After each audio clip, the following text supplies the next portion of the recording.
Hola, ¿qué tal amigos? ¿Cómo están? Muy buenas noches. Yo soy Esdras Chabot y esto es Dinero y Poder. El resultado de la elección presidencial del domingo sorprendió, no por el resultado, sino por la cantidad de ciudadanos que votaron por Andrés Manuel López Obrador, quien se convirtió en el aspirante presidencial más votado en toda la historia.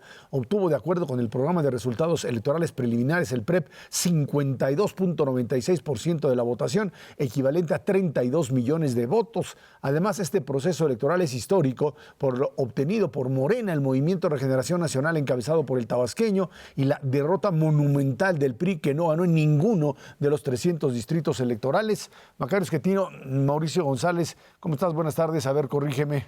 Sí, no gana ninguno de los distritos electorales en la elección presidencial. En la presidencial. Pero en la elección de diputados ganó 15. 15, bueno, O hay sea, que ser 5%. Hay que ser precisos. Y cuando me refiero en la historia del México democrático, Así es. porque anteriormente, pues, decían, López Portillo se llevó el 100%. Bueno, no había nada, pero yo cuando dicen es que desde la época de Miguel de la Madrid, pero es que en esas épocas, uno, no había competencia, dos, la Secretaría de Gobernación ponía los números que se le pegaba la gana, entonces esa no es una medición que uno pueda hacer referencia. Esto fue un verdadero terremoto, sin duda alguna.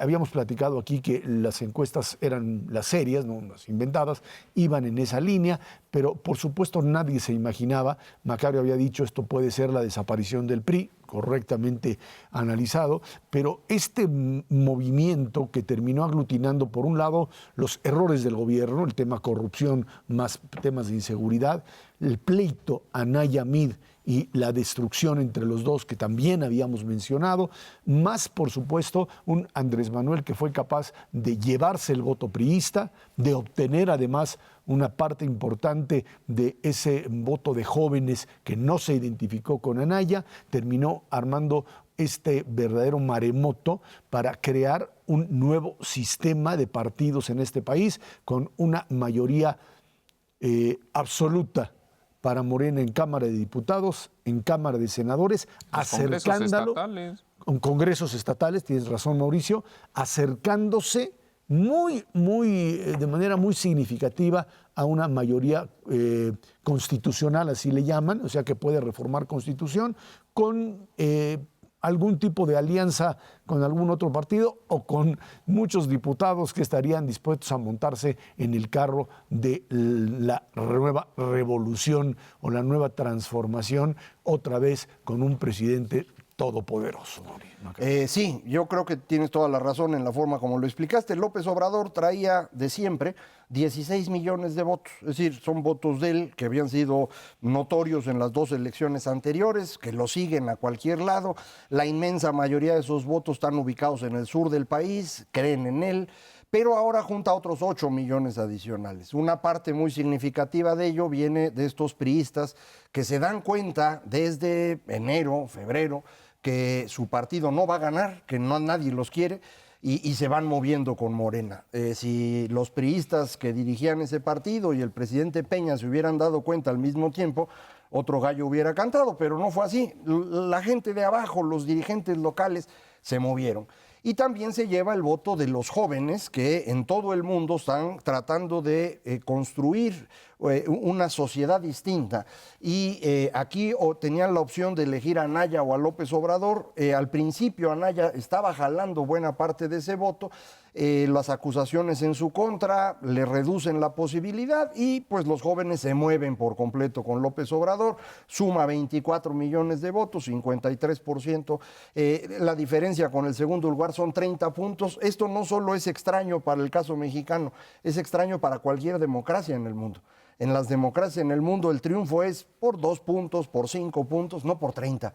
Esto realmente es una avalancha, es carro completo y en mi opinión cerró una época por completo. Este domingo terminó el tercer intento modernizador de nuestro país y entramos de regreso a pues, el estilo tradicional mexicano, corporativo, más bien autoritario, concentrando el poder, no en una organización, porque esto no es Morena, en una persona. Entonces, pues eso decidieron los mexicanos y eso es lo que hay que hacer de aquí en adelante. Sí, yo creo que lo que vale la pena reflexionar, porque los números están más claros que el agua, y sin duda sorprendentes, eso vale la pena destacarlo, es por qué, ¿no? O sea, ¿qué es lo que motiva a la ciudadanía a volcarse efectivamente sobre una persona, porque yo coincido con Macario, es sobre López Obrador. Morena es una organización política, no es nueva, pero es relativamente incipiente comparada con los otros partidos políticos y sin embargo es capaz de sustraer voto que normalmente iba al PAN o al PRI o al Verde o cualquiera de los otros institutos políticos.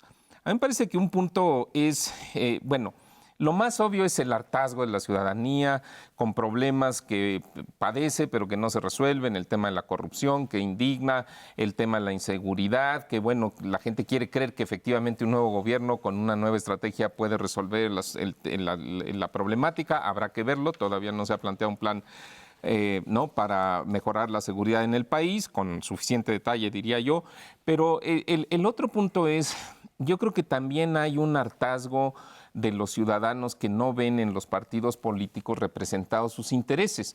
Los partidos políticos, sobre todo los viejos partidos políticos, los tradicionales, pues sin duda tienen plataformas, sin duda tienen aparato, pero ese aparato se ha utilizado para servir los propios intereses de los que están dentro de los partidos y no los intereses de la ciudadanía, ¿no?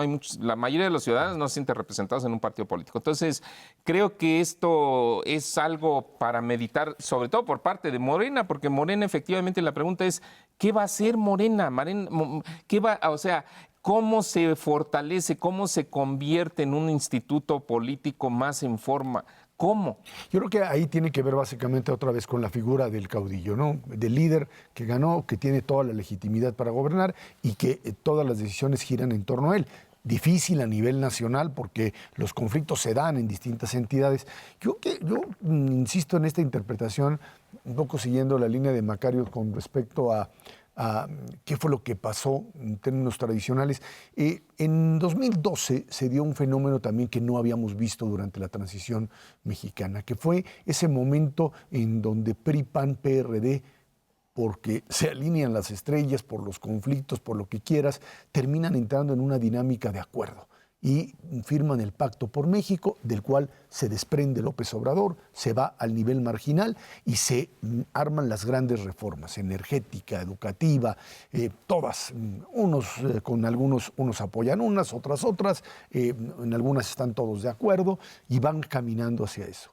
Viene 2015, a partir de ahí se generan ya las separaciones, se produce, también empiezan a aparecer estos escándalos de corrupción a nivel de gobernadores que no saben cómo manejarlos o no quieren contenerlos, y esto también afecta los temas de seguridad y esto desmorona parte del proyecto de gobierno. En medio de eso se da la elección en el Estado de México, que me parece que es fundamental para la ruptura del grupo. Por un lado, acuerdos que no se cumplen, una competencia que debió haber sido, dicen, totalmente limpia entre PRI-PAN, con un PRD que pues se salió y jugó solo y benefició al PRI en ese sentido, y la descalificación de Josefina Vázquez Mota con acusaciones igualitas a las de Anaya con PGR, y un Ricardo Anaya que asume el control, se pelea, saca al sector calderonista, el sector calderonista lo acusa a él al propio Calderón, y se rompe total y absolutamente la estructura de esa alianza pro apertura, pro modernización, se destruye y se convierte en la parte central de la campaña. Y se hacen pedazos entre los tres, abriendo el camino a un Andrés Manuel que tiene, por supuesto, toda la habilidad. República amorosa, pelense ustedes, y empieza en el marco de lo que Macario decía de jóvenes y de un PRI que se desmorona. Se van dando cuenta los priistas que se les desmoronó el PRI cuando sacan a Enrique Ochoa y traen a René Juárez, y cuando René Juárez voltea a ver, ya no hay PRI y esto ya se acabó. Sí, déjame combinar las dos cosas que acaban de decir, porque creo que las dos forman parte de la explicación. Por un lado, este Pacto por México es este gran acuerdo entre partidos políticos, no con la sociedad, entre partidos, que sí refleja lo que muchos en la sociedad querían, pero es la transformación de reformas más grande que se había hecho en el mundo hasta ese momento en tiempos de paz. Nadie nunca había hecho tantas reformas en tantos temas con tanta profundidad como lo hizo México en 3 años. ¿Cuál es la falla? que esta es una negociación entre partidos y hay que traducir eso a la ciudadanía. Y ahí el PRI se regresa a su tradición en donde la ciudadanía nunca ha existido ni tiene importancia. Actúan como siempre, como el viejo PRI del Estado de México, con mucho desprecio a lo que ocurre fuera de las negociaciones palaciegas, y esto va generando el espacio para que desde el grupo de López Obrador se empezara a acusar a las reformas de cosas inexistentes. No hay que olvidar que una de las primeras cosas que dice López Obrador después de ganar es benditas redes sociales, porque ahí es donde gana. Desde las redes sociales destruyen la legitimidad de la presidencia de Calderón y luego de la de Peña Nieto, destruyen el Pacto por México, construyen una cantidad inmensa de mentiras. No nos decían hasta hace 5 días que esta era la peor situación que podría tener México, y hoy que ya están en el gobierno resulta que somos el oasis en los países emergentes, eso dijo Ursúa. Entonces, está bien interesante cómo se va cambiando la narrativa y abriendo este espacio que le permite a López Obrador este inmenso triunfo, y donde creo que el problema que tenemos ahora es, pues no hay contrapesos, mano. No tenemos un contrapeso a las decisiones de López Obrador a través de esta estructura que, como tú decías, pues no se ha terminado de hacer, perdón. Es correcto. No, perdóname a mí, no te quería interrumpir, pero es así, Macario. Creo que es así como lo describes, pero no viendo hacia atrás, sino más bien tratando de ver un poco hacia adelante. Yo lo que veo es que en Morena puede replicar un poco lo que hizo el PRI desde hace muchas décadas, que es, Morena se define, ¿no?, como una organización política amplia, de criterio amplio y de izquierda. Eso sí lo dicen, lo han dicho clarísimamente. Está bien, vamos a ver, no vamos a discutir qué quiere decir eso de izquierda, porque si no aquí nos vamos a enredar mucho tiempo. Pero lo que yo estoy viendo es que hay acomodo para varias corrientes que todavía no encuentran forma, pero en Morena igual está Esteban Moctezuma colaborando con Andrés Manuel López Obrador, que Manuel Bartlett, expriista con mucho millaje, como los colaboradores tradicionales de Andrés Manuel López Obrador. O expanistas. Exacto, es que ese es el punto, ¿no? Entonces, yo creo que por eso digo, esta información puede dar pie a tener varias corrientes, como lo hizo el PRI durante muchísimos años, y entonces encontrar su equilibrio internamente. No digo que así vaya a suceder, nada más digo que esa es una posibilidad, y si esa posibilidad se da, bueno, pues entonces tampoco es negro el panorama, Sí, digamos. yo creo que esto está en función de lo que Andrés Manuel quiere hacer.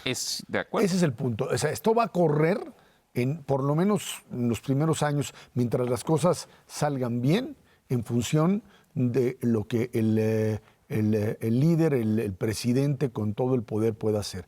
Yo sí un poco replicaría esta realidad que le pasaba a gobiernos priistas cuando las cosas caminaban, un poco el modelo López Portillo, una subordinación permanente mientras el tema funcionaba, y que cuando pues las cosas se venían para abajo, claro, no había una oposición en ese momento, ni había un modelo democrático que pudiese enfrentarlo, pero sí venía el tema de lo que llamaban caer en desgracia, o sea, decir, esto fracasó y la gran figura, el gran Tlatoani, entonces se venía para abajo y había que sustituirlo por otro.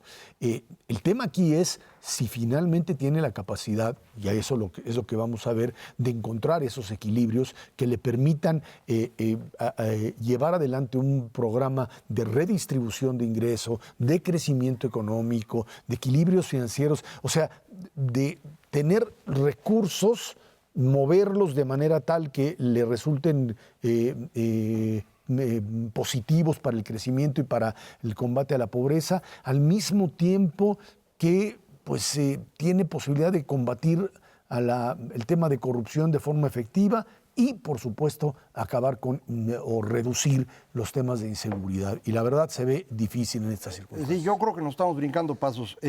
Ahorita lo que es Morena es un movimiento muy amplio, hay de todo ahí, no hay estructura, no hay disciplina, no hay ideología, no hay nada. Hay dos caminos. Uno es que López Obrador logre construir una estructura para amarrar a todos ellos, regresando al viejo PRI, porque eso sería esa estructura. Y la otra es que no lo logre. Si no lo logra, no va a poder cumplir lo que prometió, va a ser un fracaso y pues estará fuera del poder y estaremos en una grave crisis. Si puede, lo que vamos a tener es el PRI otra vez. no como el PRI actual, sino una cosa distinta, pero la estructura va a ser exactamente la misma, dependiendo esencialmente de su persona. Entonces, eso fue lo que los mexicanos decidieron el domingo. Yo no sé si lo habían pensado o no, pero ese es el resultado. Va a construir su mayoría constitucional en estos días, va a ser relativamente fácil, yo creo. A partir del 1 de diciembre tendrá la Constitución en sus manos y creo que lo que va a dedicar todo el primer año, hasta terminar 2019, es precisamente a construir esta estructura política. Las decisiones ya importantes, creo, en materia económica y todo lo demás, las vamos a ver hasta el siguiente año. Este año va a ser más o menos tranquilo ahí para concentrarse en la construcción política. Entonces, vamos a ver. Bueno, vámonos a una pausa y de regreso vamos a platicar con Juan Pablo Castañón, el presidente del Consejo Coordinador Empresarial, sobre la reunión de ayer con López Obrador. Esto es Dinero y Poder.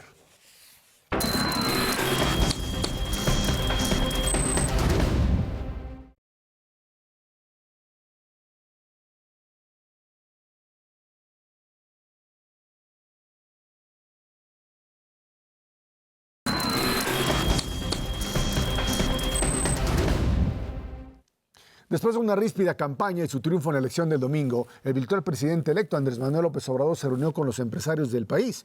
Entre los acuerdos que alcanzaron, las empresas dicen dotarán de espacios para los jóvenes que reciban ellos, por supuesto, capacitación laboral. El gobierno pagará, dice, su salario. También abordaron temas como combate a la corrupción, crecimiento de 6% del PIB y seguirá la renegociación del Tratado de Libre Comercio de la mano de los empresarios, entre otros temas. Aquí en el estudio de Dinero y Poder nos acompaña Juan Pablo Castañón, presidente del Consejo Coordinador Empresarial. Juan Pablo, buenas noches, gracias por estar aquí con nosotros. Pues ahora sí, las sonrisas después de las caras largas, porque hay que reconocer, las agendas no eran precisamente las coincidentes con el candidato que resultó finalmente triunfador en la elección. Así es, Ezra. Buenas noches y un gusto estar aquí en su programa. Muchas gracias por invitarme. Contrario. Ahí está, ¿qué es lo que finalmente se acuerda? Porque se habla de este tipo de programas y de inversiones que eleven el Producto Interno Bruto. Suenan muy bien, pero habría que tener claridad con respecto a los números que cuadren. Yo te decía, hemos platicado muchas veces aquí en la radio, uno puede políticamente mover las fichas de cualquier escenario en el país mientras tengas los recursos para hacerlo. Lo que no se puede es inventar programas o hacer cosas cuando simplemente no tienes el dinero para ello. Evidentemente, y uno de los compromisos de ayer es que, dada nuestra preocupación por estabilidad macroeconómica, no hay manera de que un programa social pueda funcionar si no hay una reingeniería del gasto y empezar a funcionar una vez que se haya contado con los recursos. Es decir, primero ahorras, primero reorganizas y después empiezas un programa social de alta envergadura. Y se prioriza porque si bien es cierto que es muy interesante generar los espacios de capacitación laboral tipo el modelo de formación dual, también es cierto de que no podemos alcanzar los niveles de 2.300.000 jóvenes inmediatamente. Tendrá que ser un proceso en la medida que haya disponibilidad de recursos.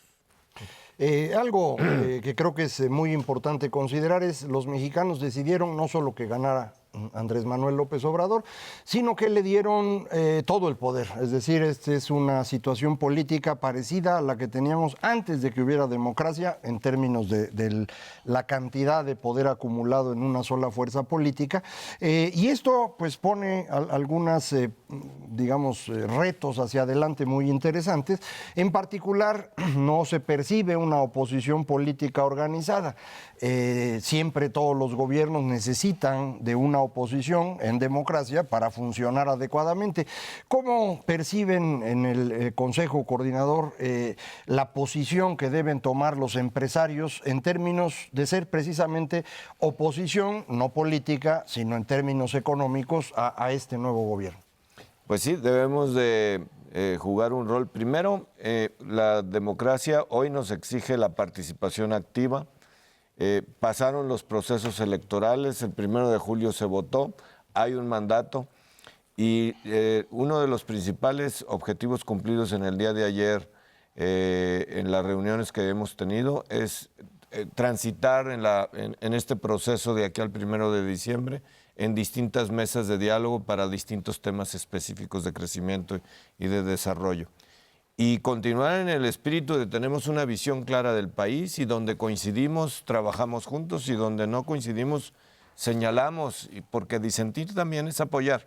Y eso tendrá que ser la participación democrática, aunque tuvieran y tienen mayoría en las cámaras, se debe de decidir a través del diálogo, de discutir y encontrar las mejores soluciones. Juan Pablo, déjeme regresar al tema de estos programas que parecen ser de apoyo social, que parecen ser a los que la nueva administración de Andrés Manuel López Obrador les va a poner más énfasis. Uno es el de ayuda a las personas de la tercera edad, otro es al de los jóvenes.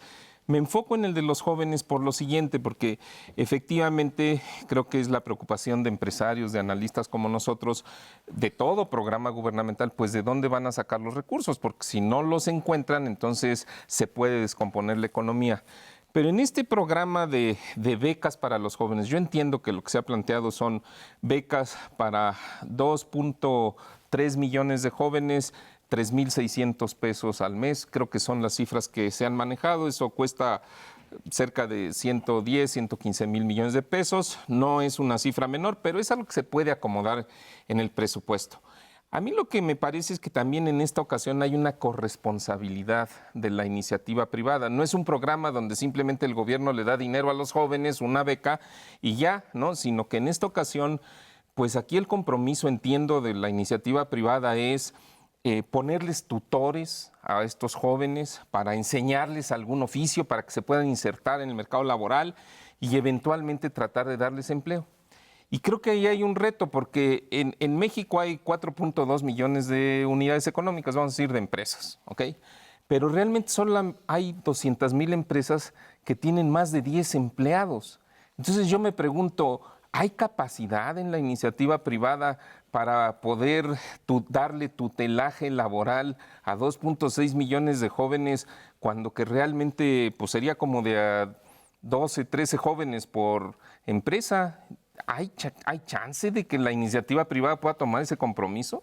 Hay una necesidad de que este programa se acompañe con otros asuntos que estuvimos viendo en la reunión, que es la promoción de la pequeña y de la mediana empresa. Es necesario que haya movilidad empresarial de tamaño de las empresas y esto tiene que acompañarse con posibilidades de financiamiento o acceso a capital, de lo cual hablamos. Hay que dar facilidades para que empresas medianas salgan a bolsa y tengan oportunidad de crecer y tengan acceso a innovación y tecnologías.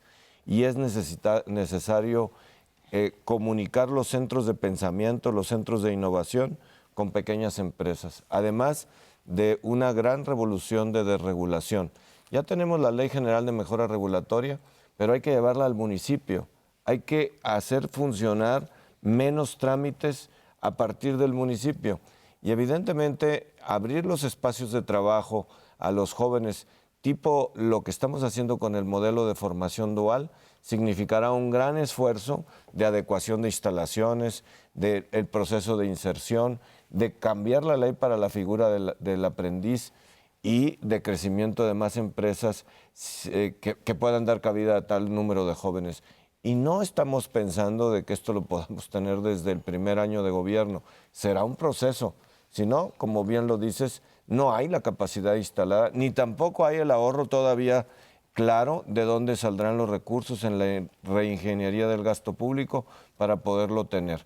Lo que sí es un compromiso de nosotros de abrir más el espacio de formación dual, de capacitación en habilidades laborales y por el otro lado un compromiso de que generando ahorros se pueda ir canalizando este tipo de becas para los jóvenes. Al respecto, que ha sido nombrado como secretario de Hacienda de manera muy anticipada, Carlos Ursúa, comentaba que el asunto de los jóvenes tendrá que ser paulatino, mientras que el programa para las de la tercera edad es pues sí lo iban a empezar de inmediato. Creo que lo que se ha ido anunciando en estos muy pocos días que van desde la elección, sí ayuda a pensar que cuando menos el arranque de la próxima administración no habrá grandes cambios en materia de gasto público, no habrá grandes cambios en la orientación económica, tal vez algunos detalles, pero esencialmente estaríamos manteniéndonos en la trayectoria que traemos. No sé si en el Consejo se percibe de la misma manera que el nombramiento de Carlos Ursúa y lo que él ha anunciado permiten pensar en un funcionamiento pues paulatino de cambio y no un cambio brusco. Sí, así es, y así es el compromiso incluso. Sin cambios sustanciales durante el inicio del gobierno, manteniendo las variables económicas objetivo, con la estabilidad y mandato único del Banco de México y cuidando el problema de la inflación, de la deuda y del superávit primario. Bajo esa perspectiva suena razonable y genera confianza. Ahora, cuando hablan de interlocutores, yo entiendo que el sector empresarial llegó al acuerdo con la nueva administración o la próxima nueva administración de establecer un diálogo por lo menos 2 veces más hasta que tomen posesión en 6 meses. ¿Quiénes son los interlocutores? Carlos Ursúa, el propio Alfonso Romo, me mencionabas en la radio en algún momento a Marcelo Ebrard. ¿Con quiénes van a hablar ustedes? Bueno, el acuerdo de ayer y la disposición del presidente electo es de que con él nos reunamos cada 3 meses. Pero a partir de hoy tendremos una reunión de planeación de las mesas de trabajo en los distintos temas con los distintos, digamos, encargados de las áreas o futuros secretarios de Estado. Pero la coordinación de estas mesas, el acuerdo fue que lo trabajáramos con Alfonso Romo el día de hoy, empezamos por la tarde, e ir distribuyendo por sectores de la economía y por áreas específicas, salud, educación, seguridad, etcétera.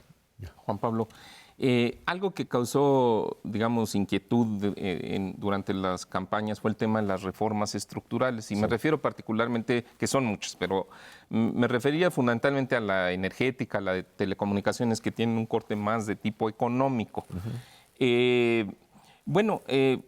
¿Se habló de la posibilidad o se habló algo sobre cambios a las reformas, en particular al tema energético, o si se va a estudiar o no se tocó el tema o se va a dejar para el futuro? ¿Algo que nos pudiera mencionar de la reunión con el señor López Obrador al respecto? Sí, sabemos que lo tenemos que tocar en estas mesas de diálogo de transición. Nuestra postura es fomentar una cultura empresarial mexicana en materia de energía. Tenemos altas probabilidades y altos compromisos, por ejemplo, de generar el 30% de la energía limpia para el 2030 en México. De la energía, el 30% en energía limpia. Tenemos una oportunidad de generar empresas pequeñas y medianas en el sector de hidrocarburos y lo queremos poner sobre la mesa de la discusión. Lo único que se tocó el día de ayer fue de que les interesa revisar los contratos y si ven que hay algún contrato con problemas, acudirán a los tribunales, a las instancias jurídicas. Lo demás lo tenemos que ver en las mesas de transición. Esto de los contratos también se va a aplicar para el aeropuerto, porque ya que en el aeropuerto nos dijeron como 5 cosas distintas, no supimos finalmente cuál es la decisión. Ahí que estarán pensando hacer, y aprovechando de una vez, el otro tema importante que tenemos es la negociación del TLC. Todavía está el gran equipo de negociadores que hemos tenido por más de 20 años, pero me imagino que el señor Jesús Seade se incorporará de parte de López Obrador. ¿Platicaron algo al respecto? Sí, claro, la urgente necesidad de que tanto la futura secretaria de Economía como Jesús Seade tengamos ya reuniones donde le expliquemos lo que hemos conformado y lo que hemos hecho y la estrategia que tenemos como cuarto de junto desde el sector empresarial y evidentemente generar un equipo de colaboración entre el equipo actual del secretario de Economía y su gente, sus colaboradores, el nuevo equipo y los empresarios para darle continuidad a la negociación. Y sobre el aeropuerto, nuestra insistencia y acuerdo es que Es una obra de infraestructura logística importantísima para el transporte de mercancías, la eficiencia y la productividad nacional en un México moderno que nos exige infraestructura. Si hubiera algún problema de tipo legal, jurídico, pues tiene que ser atendido, pero en la viabilidad técnica hacer siempre el mejor esfuerzo porque continuamos con esta obra que es importante y que debe de ser acompañada, y eso sí lo tocamos, con otras obras de infraestructura público y privadas que debemos de conectar a México mucho más eficientemente en puertos secos internos, en la conectividad de Coatzacoalcos a Salina Cruz, en la conectividad ferroviaria y en una red carretera mucho más eficiente que la que tenemos. Muy rápidamente, Juan Pablo, está muy bien reunirse con el señor López Obrador cada 3 meses, sin duda eso fortalece el diálogo, pero también se va a necesitar mucho diálogo con los cuerpos legislativos, con el Congreso. ¿Algo especial que esté haciendo el sector empresarial para mejorar el diálogo o ampliar el diálogo con los representantes de Morena?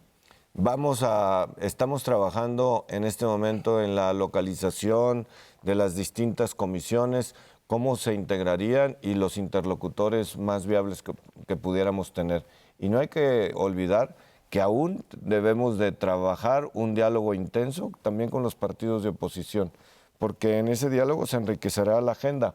Y el ofrecimiento ayer del presidente electo es que aún teniendo mayoría no van a imponer una sola visión, sino van a incluir para la discusión profunda sobre los grandes problemas nacionales. Sin embargo, estamos de acuerdo en que es un gobierno que planteó una propuesta que será gobierno y que planteó un cambio de rumbo y pues estarán, por supuesto, interesados en ese cambio de rumbo, Juan Pablo. Nosotros estaremos muy activos en esto y donde coincidamos empujamos juntos y donde no hay que señalarlo porque también lo que resiste apoya.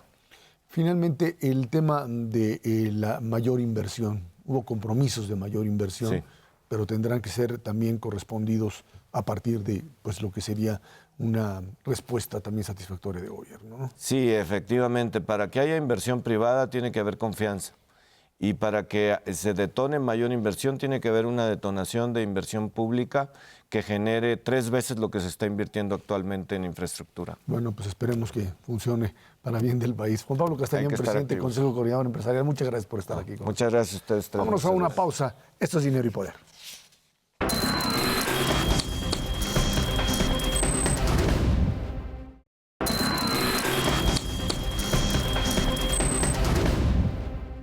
El Congreso de la Unión tendrá una nueva conformación. El Movimiento de Regeneración Nacional será mayoría en ambas cámaras y junto con sus aliados, el Partido del Trabajo y Encuentro Social, tendrán pues más de 300 diputados federales y alrededor de 70 senadores.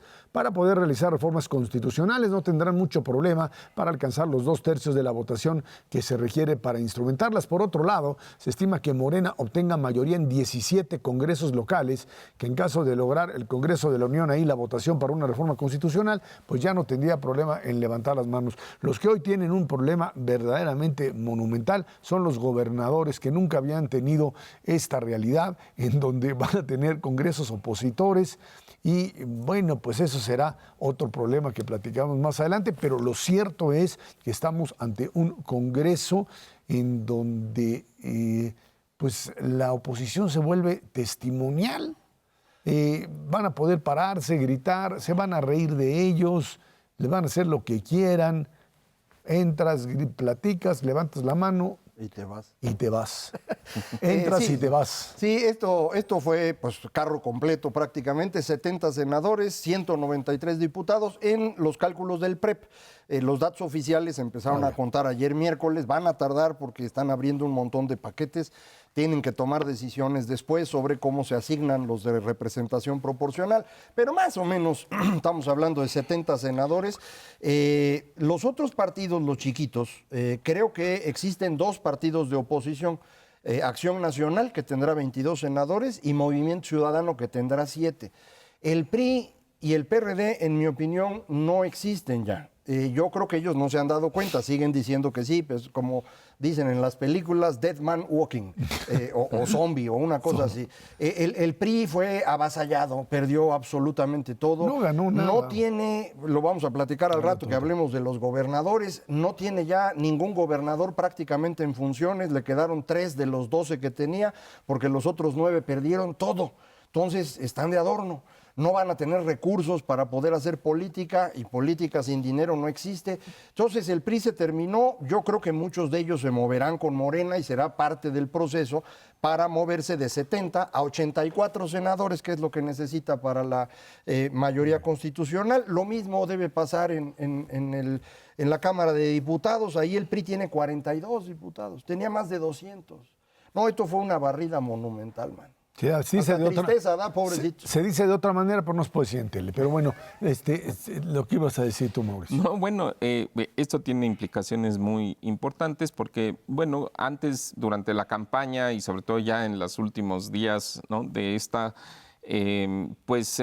había estimaciones de que Morena podía tener mayoría simple en el Congreso Federal. Con estos resultados queda totalmente rebasada esa expectativa, pero genera algunas inquietudes. Yo creo que la respuesta del empresariado mexicano y la respuesta o la reacción de los inversionistas y sobre todo de los mercados financieros, del entorno financiero internacional, para hablarlo en términos más generales posibles, ha sido bastante favorable hacia México. Lo ven como un cambio. Creo que ha caído muy bien los planteamientos de mantener la estabilidad económica, de cuidar las finanzas públicas, de no incrementar la deuda. Las calificadoras, las 3 grandes calificadoras que tienen presencia en México, Fitch, Standard & Poor's y Moody's, han emitido opiniones favorables, han dicho que van a estar atentos, pero que por lo pronto ven la perspectiva de México estable. O sea, todos estos son buenas noticias. Sin embargo, yo creo que poco a poco va a ir madurando la idea de que efectivamente López Obrador y Morena no están lejos de una mayoría calificada, entiéndase, de la capacidad de hacer reformas constitucionales. Al cierre de las campañas presidenciales fue muy clara la, digamos, disposición de López Obrador y su equipo de hacer modificaciones importantes a la reforma educativa. Entonces yo creo que ahí es donde vamos a empezar a ver algunos cambios. La gran duda, y eso es lo que puede inquietar más al entorno económico, es el tema de la reforma energética. Se ha dicho que se van a revisar contratos, la Comisión Nacional de Hidrocarburos dice que está de acuerdo, y es que bueno, pero eso no es el tema. El tema es qué fórmula va a dominar el comportamiento del precio de las gasolinas, si los inversionistas nacionales y extranjeros podrán participar en proyectos para elevar la producción de hidrocarburos en México, si se van a construir o no se van a construir y con qué recursos las refinerías de las que se habló en las campañas. Entonces, creo que ahí debemos de prepararnos para, primero, pues para que lo medite bien el nuevo gobierno, porque ahí sí es un tema muy, muy espinoso, y segundo, para ver la manera como lo va planteando, porque eso sí puede generar muchísima inquietud que hasta ahora no se ha visto, afortunadamente. Yo creo que si queremos entender a López Obrador, tenemos que volver a pensar en términos del PRI de los años 70. No es un socialista, no es Hugo Chávez, no es Donald Trump, es un priista de los años 70. ¿Qué es lo que querría tener? Una mayoría en las 2 cámaras, un partido subordinado a él, gobernadores subordinados, y querría tener una estructura corporativa. Creo que ese es el objetivo de las reformas que estaba comentando ahorita Mauricio. Echar atrás la reforma educativa significa volver a conjuntar al Sindicato de Trabajadores de la Educación bajo su control. La reforma que sea necesaria para eso, esa será la que se haga. En la reforma energética no hay que tocar nada, nada más hay que olvidarse de ella. Lo que ya se vendió, ya se licitaron pozos, está bien. Y de aquí en adelante volver a jalar al sindicato petrolero, dándole otra vez a Pemex una fuerza que se le estaba quitando. Y eso es lo que va a estar haciendo. Yo creo que si lo piensa uno así va a ser más fácil entender lo que haga. Yo no veo riesgos grandes en el transcurso de los próximos 18 meses porque va a necesitar configurar esta parte. 2 datos interesantes de la elección todavía. El partido Encuentro Social Va a perder su registro si todo funciona como se debe. No llegó al 3% en la elección de diputados, entonces debería perder, en ninguna de las elecciones. Entonces debería perder su registro, pero tiene 58 diputados por el convenio de la alianza. Nueva Alianza, que iba con el PRI, tampoco llegó. Por su convenio va a tener un senador y un diputado. Entonces, ¿qué va a hacer Nueva Alianza? Pues Nueva Alianza, su única salida parece ser ir con López Obrador y decir, oiga, déjenme pasar a su fracción parlamentaria porque mi partido no existe. El PRI y el PRD, insisto, más de la mitad se van a mover. El Partido Verde, que nada más vive del presupuesto y nunca ha hecho nada, estaba con Fox cuando él ganó, estaba con el PRI cuando ganó, pues se va a ir con Morena. Entonces, la configuración de la mayoría realmente es sencilla. Corremos el riesgo que dijo Mauricio, yo creo que no es inminente, pero es algo que hay que estar atento. Así es, y tan sencillo como eso. El hecho real es que la estructura de partidos queda pulverizada y que para volver a conformarla tendríamos que volver a vivir un proceso de fragmentación del partido dominante. No hay otra. Esta es lo que tendría que suceder. ¿Quién sabe para cuándo? Vámonos a una pausa y de regreso platicamos con usted. Gobiernos de los estados, otra revolución. Esto es Dinero y Poder.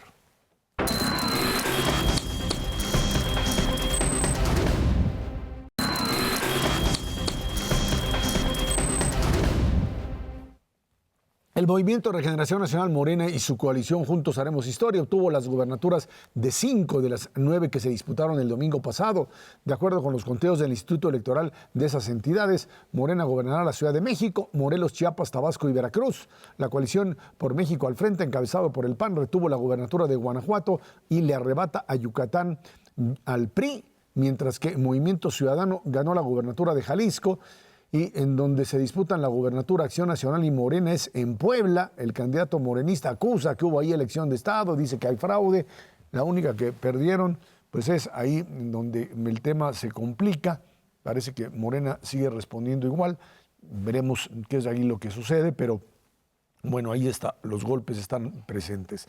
En todo caso, incluso si llega a ganar Erika Alonso en Puebla, pues va a tener un Congreso controlado por Morena. A lo mejor hasta le conviene perder en una de esas porque va a estar bastante complicado, Macario. Sí, la situación para los gobernadores es verdaderamente complicada, sobre todo los del PRI. En este momento, con todo lo que acabas de explicar tú, hay 12 gobernadores del PRI, 12 gobernadores del PAN o PAN-PRD, en donde había habido alianza, los 5 gobernadores de Morena, y luego tenemos uno del PRD, que ya no era del PRD, que es Aureoles en Michoacán, quién sabe de qué partido es, el que acaba de ganar Jalisco, Movimiento Ciudadano, y Bronco en Nuevo León. De los 12 gobernadores del PRI, todos perdieron a los senadores. Y 9 de ellos perdieron por completo todos los diputados federales y prácticamente todo el Congreso local. Así que nada más hay 3 gobernadores del PRI que van a tener un poquito de fuerza. Coahuila, que perdió senadores pero ganó 29% de los diputados federales y no hubo elección local. San Luis Potosí, que ganó 43% del Congreso federal, y Zacatecas. Todos los otros 9, por ejemplo, Sonora, perdieron todo, 0 completito. Estado de México, 7% de los diputados federales, o sea, 2 de 28, y el 98% del Congreso local quedó en manos de Morena. Entonces, están de adorno ya, no tienen nada que hacer, ya perdieron, no van a poderse recuperar. Por eso mi insistencia, el PRI literalmente dejó de existir el domingo, aunque usted no lo crea. Bueno, otro punto que creo que vale la pena comentar es el caso de Puebla, porque el caso de Puebla, pues el PREP lo que marca es una diferencia de aproximadamente 4 puntos porcentuales a favor de, digamos, del PAN o de la coalición del PAN. Y pues el señor Barbosa, que es el candidato de Morena, él insiste que él ganó. A mí me parece que ahí hay un riesgo, no un riesgo, pero digamos una situación un poco difícil porque es como el negrito del arroz. O sea, está manchando un poco, en mi opinión, los resultados. Yo he escuchado un par de entrevistas que le han hecho al señor Barbosa y los argumentos que utiliza pues se salen de lo institucional. Ha dicho que a él las encuestas de salida lo ubicaban 10 puntos arriba. Es algo que también le escuché hoy en la mañana en una entrevista a Jade Polensky, la presidenta de Morena. Bueno, pues las encuestas de salida, pues depende quién las haga y cómo las haga, y nada te garantiza que estén bien hechas, y ese no es un criterio oficial. El criterio oficial es el PREP, están las instancias legales que van a calificar la elección, si ellos tienen una queja, si se puede demostrar que efectivamente hubo irregularidades, precisamente para eso están las instituciones electorales, y creo que ahí deberían de respetarlo. Da la impresión de que la democracia funciona en todos los estados cuando gana Morena, y resulta que hubo fraude y cochinada y media, hubo ya zafarranchos en Puebla, ha habido arrestados.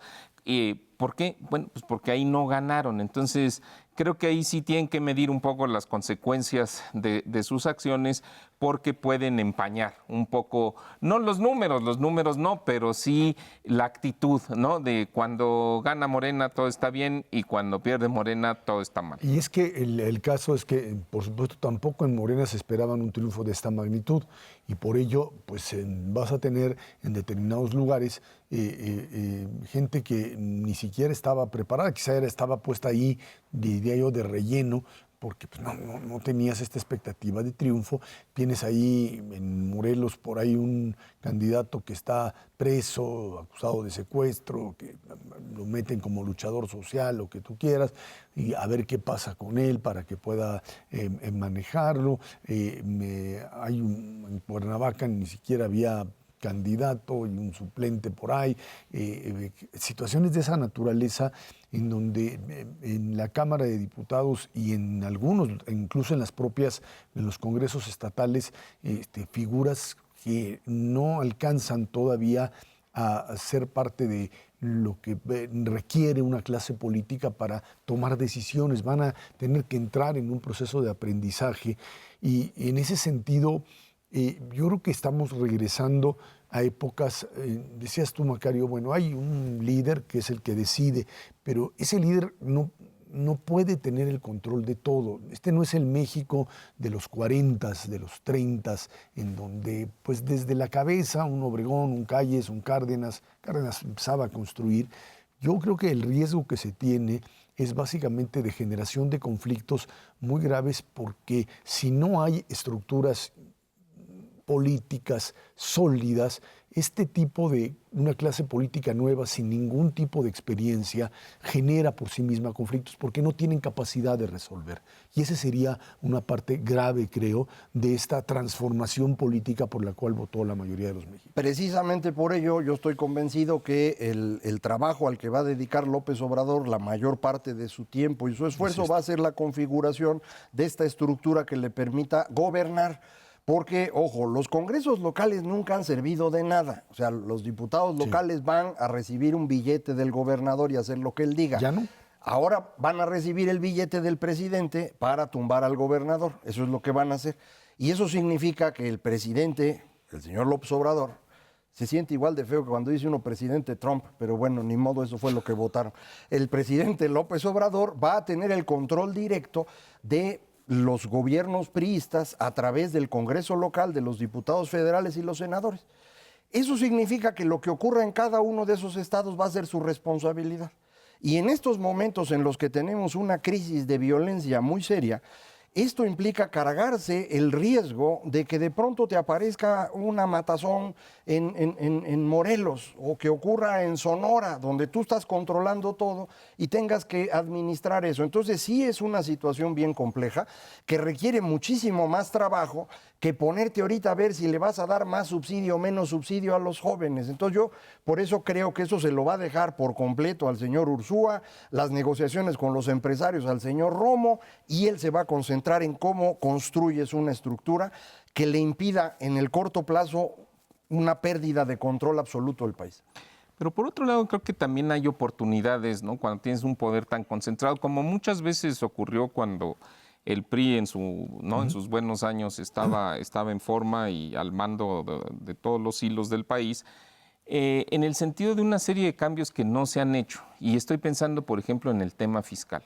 Cuando tú tienes una presencia de Congreso, una mayoría, una dominancia de los congresos estatales, cuando tienes la mayoría absoluta del Congreso a nivel federal, pues entonces puedes hacer cosas en el tema fiscal que no podías hacer antes. Ejemplo, aquí se ha dicho muchísimas veces, la federación recauda poco y reparte mucho a los estados. Entonces, los estados, aguántame un segundito, los estados tienen que gravar a los ciudadanos. Nada ¿no? más, perdón, pero hay un compromiso del propio Andrés Manuel de no llevar adelante una Bueno, reforma no, fiscal. pues será misa. No ahorita, No ahorita. pero Esquivel había yo nomás dicho estoy que diciendo después que sí. aquí hay una oportunidad, no estoy diciendo que se vaya a hacer. Y ya hay una necesidad, que es los estados tienen que recaudar más recursos de sus propios ciudadanos porque si no, no van a avanzar. Ahora hay un terreno propicio para que eso suceda. ¿Sucederá o no? Pues te soy sincero, no lo sé, pero de que es más digamos, de que las condiciones están dadas para que suceda, es mucho más probable ahora que lo que fue en años anteriores. Y no sería malo, sería bastante bueno. Yo, de hecho, creo que va a pasar, pero no vía reforma fiscal así como lo platican ahorita, sino vía coordinación fiscal. Sí, eso estoy es lo que estoy absolutamente pensando. convencido que en el transcurso de los próximos días nos van a anunciar que se va a recomponer la relación con los estados. Van a tener más control federal del dinero, de ahí van a sacar el dinero que les está faltando, van a mandar menos a los estados. Los estados van a necesitar recaudar y ellos son los que van a tener que subir los impuestos, no el gobierno federal. Porque además el impuesto que hay que subir en México, en donde todos los economistas Prediales. coincidan, es el Es el predial. predial. Entonces, así los fuerzas, ellos tienen que cobrar, tú aquí te gastas la lana, everybody Pero eso no es happy. malo, o sea, digo, No, puede también es Mauricio funcionar González, mejor. Macario Schettino, muchísimas gracias. Gracias a usted que nos ve y nos escucha todos los jueves aquí a las 10 de la noche, Dinero y Poder. Estamos en la radio Noticias MBS en el 102.5 del FM de lunes a viernes de 5 a 7 de la noche. Por nuestra parte, muchísimas gracias y muy buenas noches.